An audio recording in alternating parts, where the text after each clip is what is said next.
to continue this discussion. Zippy mentioned regulatory reform at the federal level, the WOTUS rule. I'm going to ask Mitch Peele, our Senior Director of Public Policy, to come up and talk about that briefly. He's going to introduce Jay Boyette. And you heard President Duval talk about the Farm Bill Working Group at the American Farm Bureau. Jay Boyette was selected to work with that Farm Bill Working Group at the American Farm Bureau level. Jay did a great job, and he's going to give you briefly, you have in your seat there, then I'm going to make some closing comments, and we're going to get out of here. Mitch?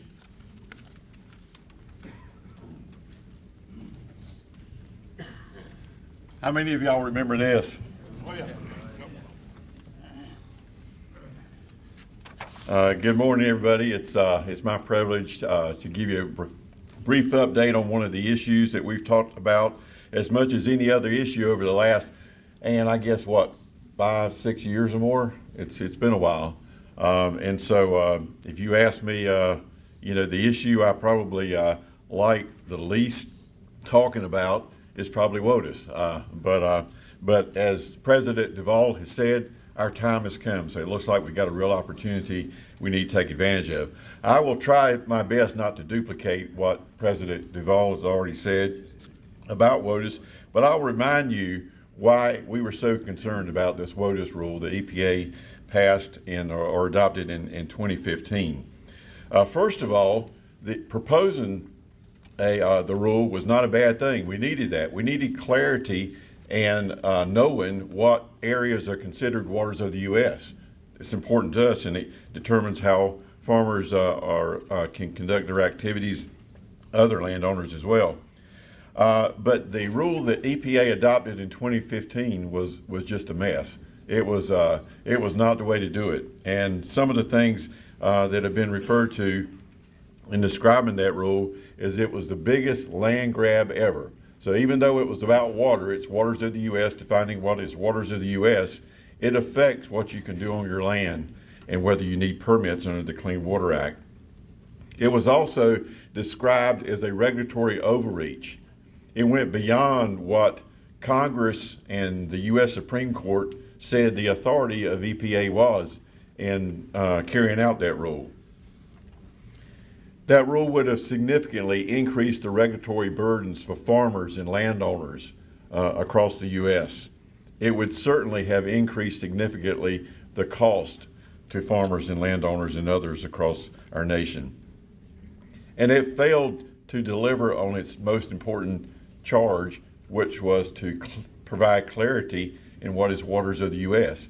In fact, it made matters worse. There's still confusion about when areas are not considered waters of the U.S., and you have to get these determinations take place. And just to give you an example of what it would do, it would look at areas where water does not exist for the most part of the year, and in some cases consider those to be a waters of the U.S. and regulated under the Clean Water Act. These are areas like low-lying areas, ephemeral streams, and ditches in some cases. So as immediately upon the adoption of that rule, there was legal challenges that took place all over the nation. And as a result of one of those challenges, the courts have issued a stay on the rule. So that rule never was put in place, never was implemented, and the stay still exists today. But that stay could be lifted any time. So we need a permanent fix to that.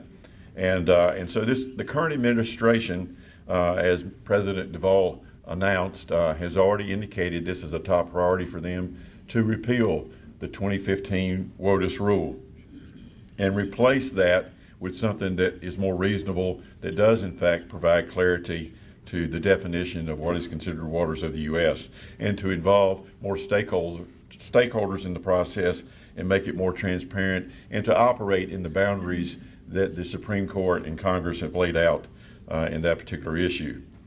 As of today in the Federal Register, EPA has published the rule to repeal the 2015 WOTUS rule.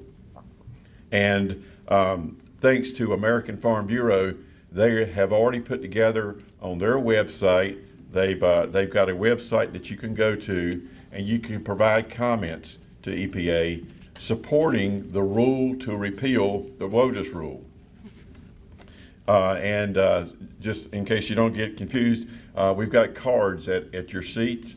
And so it's got a website there. It's got a URL that you can go to. Click on that. American Farm Bureau has made it very easy. President Duvall talked about the importance of being engaged and being involved. They've made it extremely easy to be involved in this issue. You go to the website. All you do is plug in your contact information. They've already got comments spelled out indicating that you support the repeal of the WOTUS rule. And all you got to do is click on submit once you fill in the contact information, and you're done. And so I've done that this morning. I did that before I came up here this morning just to see if it worked. It worked, and I got an email response from President Duvall already thanking me for my comments. So you're welcome, President Duvall. So please do that. Go online. It's real easy, as I said. Submit your comments, and thanks to Kenny Blue. I don't know if Kenny's in here. There, Kenny. Kenny's already gone on our website, the North Carolina Farm Bureau website. He's got that linked on our website, so you can go to our website and go through that same process as well. So you'll be hearing more about that. We're going to do some direct mailings on that.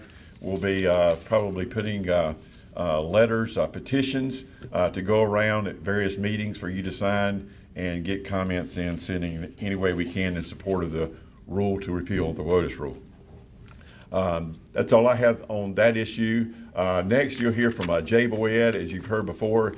Jay, thanks to Jay, he is serving on the Farm Bill Task Force that the American Farm Bureau has put together. He's, I know, been to a number of meetings. I don't know how many you've been to, Jay. It seems like you've been gone a lot. Maybe I'm assuming you're going to those meetings. I'll turn it over to Jay, and he'll describe what the committee is all about and some of the issues they're looking at.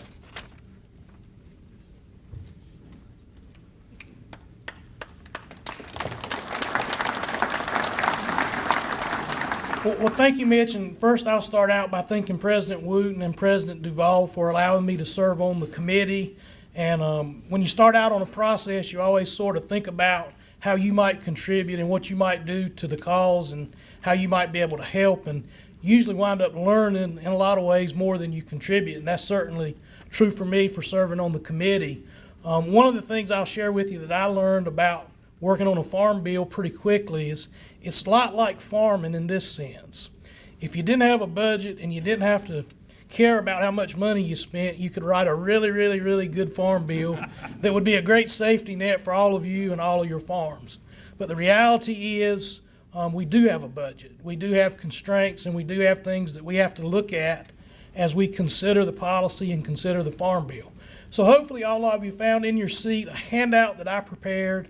The handout is just excerpts from what President Duvall and the American Farm Bureau Board of Directors submitted to Congress for their consideration as we move forward in the Farm Bill process. So I'm not going to read the handout to you. I just want to talk to you a little bit about the handout and then sort of move forward and go out into our committees. The first part of the handout basically is the overarching principles that Farm Bureau looks at in terms of overall what we want to see in the Farm Bill. We realize, and all of you realize better than we do, that there are in the current Farm Bill a lot of inadequacies and things that don't provide the safety net that we would like to have in our farms. So the second section that you see, we sort of identified 5 priority issues that we feel like probably will require us to look beyond what we anticipate the baseline to be. So as we're looking forward, I think the critical thing for us to look for is sort of getting that baseline established and set. The timing is going to be really, really important.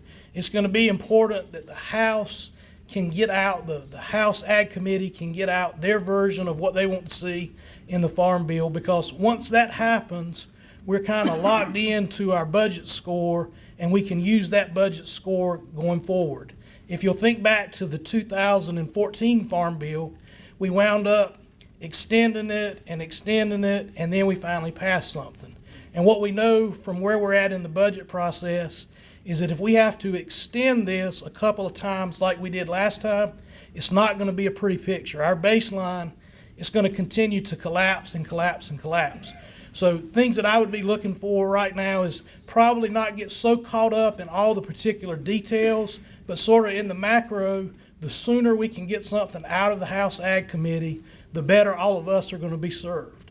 There's going to be plenty of time for back and forth over how we split up that pie, how we slice it up, but sooner is better than later in this instance. So again, I think a lot of times for us, we think about individually, how does this provision impact my farm?